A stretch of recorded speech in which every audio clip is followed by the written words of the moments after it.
नमस्कार, आवाज मीडियाच्या बातमीपत्रात आपलं स्वागत। मी सुनीता शिंदे। जे पाहिले तेच दाखवणार या प्रखर ध्येयाने चालू घडामोडींचा आढावा घेण्यासाठी पाहूयात आजच्या हेडलाईन्स।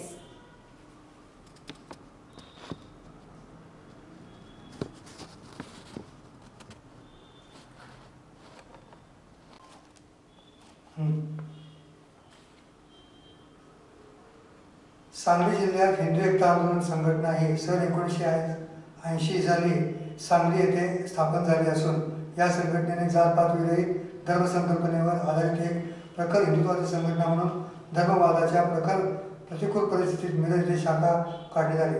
आजपर्यंत या हिंदू एकता संघटनेचे सामाजिक प्रश्नावर सर्वसामान्यांना न्याय मिळवून देण्यासाठी प्रयत्न केले असून संघटना ही आता 39 वर्षात पदार्पण करणार आहे।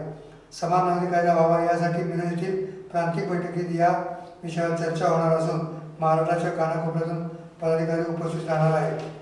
तरी सर्व हिंदुत्ववादी कार्यकर्त्यांनी या प्रांतिक मेळाव्यास उपस्थित राहावे असे आवाहन संघटनेच्या वतीने केले आहे।